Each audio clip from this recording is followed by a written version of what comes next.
Boy, I got to tell you, I sure am in love with this fabulous Acura RL, their top-of-the-line sedan, all-wheel drive from Fountain Acura. I'm test driving it right now, and it's lights out. And the coolest SUV I have ever driven is the Acura MDX. Right now at Fountain Acura, incredible deals on both these amazing vehicles. I want you to check this out. Are you ready? On the 2011 Acura RL and the MDX, financing rates right now at Fountain as low as 0.9% for well-qualified buyers. And if you love the Acura you're now driving as much as I do, I want you to listen to this from Fountain. You can upgrade your current Acura model at Fountain to a similar 2011 Acura model, no money down and a similar monthly payment. What an opportunity, and what cars these are. What a dealership. I love them. Fountain Acura, you'll love them too. South OBT, just south of the Florida Mall, and online, fountainacura.com.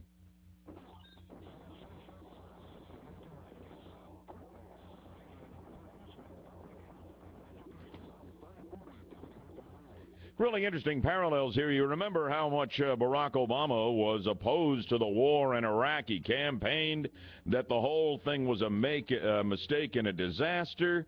Really interesting parallels between presidential statements on the 19th of March. This one in 2003 by President George W. Bush.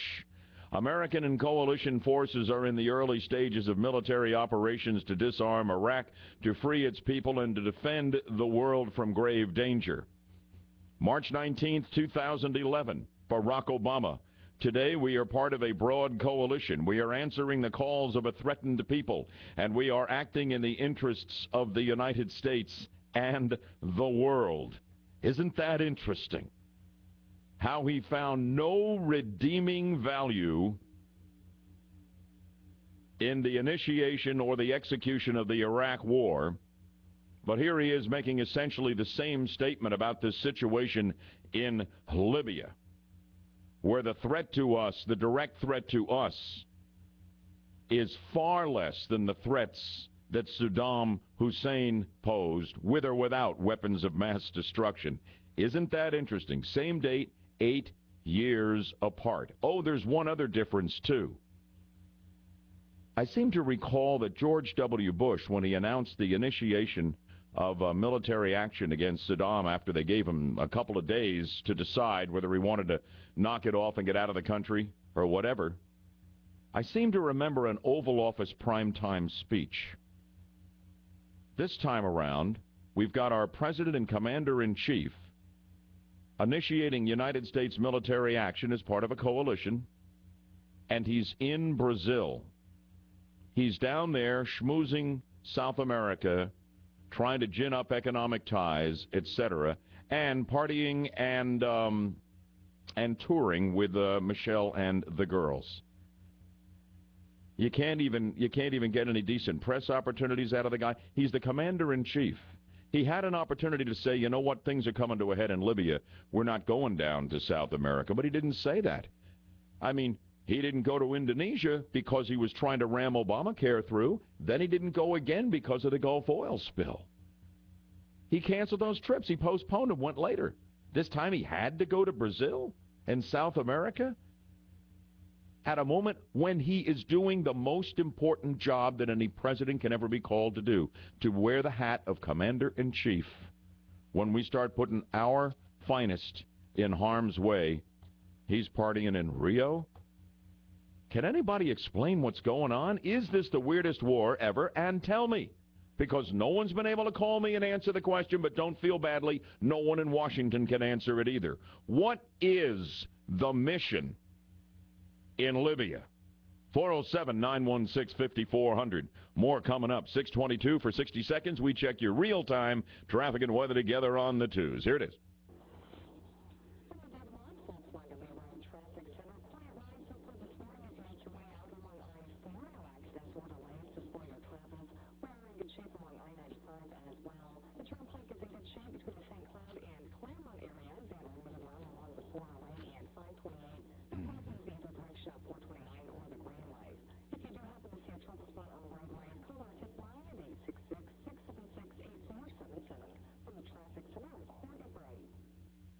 And first full day of spring, we're looking at a high of 83 under sunny skies, and it is 63 in Orlando now. So, as I was telling you, Obama's really ticked off the dovish libs in his base. Kucinich wants him impeached over not getting Congress involved in this situation. And ticking off the Republicans for not more clearly defining the mission in the end game. John Boehner saying, what's the mission? He's asking a question I'm answering that even the head of the Joint Chiefs and the Defense Secretary and nobody seems to be able to answer. And lots of luck with the president because he's unavailable. He's on tour in Rio or wherever he is down there now. It's amazing. And now this is interesting. Which is the least welcome input for Barack Obama?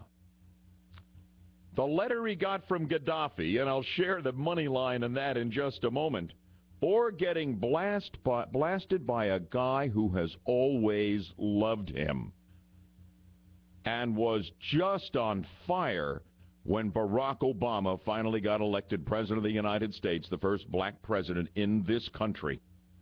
I'm talking about Nation of Islam leader Louis Farrakhan, a huge Obama booster. He has totally blasted him on a radio show, and I've got the recording. It's Farrakhan laying into Obama for what? For ordering another African brother, and a Muslim at that, Muammar Gaddafi, to step down. Listen. And I warn my brother, don't you let these wicked demons move you in a direction that will absolutely ruin your future with your people in Africa and throughout the world. They don't like the way you handle Mubarak.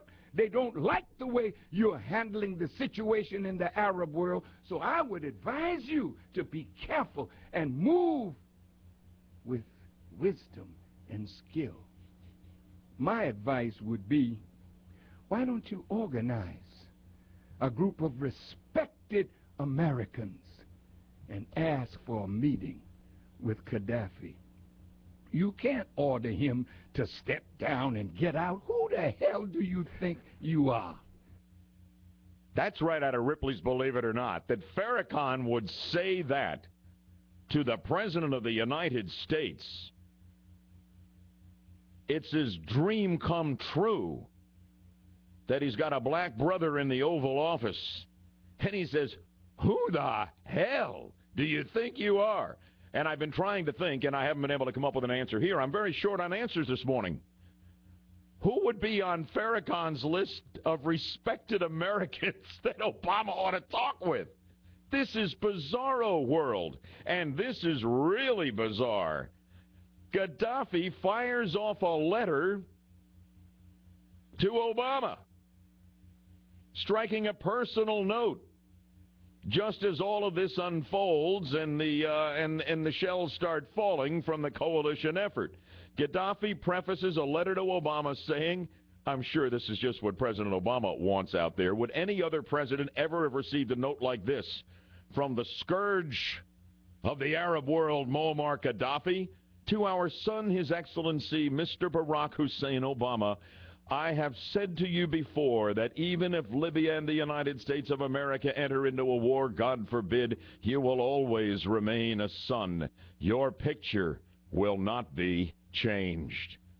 How weird is this? Jenny, you've had a chance to watch all of this unfold over the weekend. The unanswered question, what is the mission? The president says Gaddafi has to go, but that is not in the UN resolution. But this flat out is not going to ever have a chance to be successful unless we do take out Gaddafi. When you're watching this, do you ever feel like you're watching a bunch of preschoolers fight?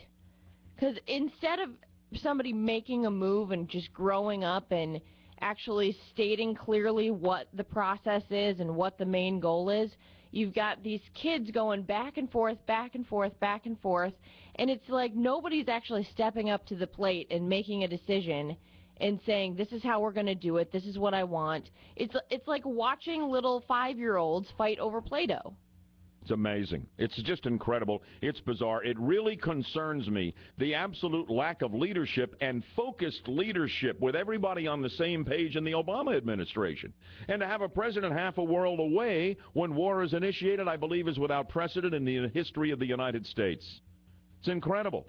Now, One of the great unanswered questions we are going to try and answer later on in this half an hour. The next half hour. And here is the question. People are saying, who are these rebels?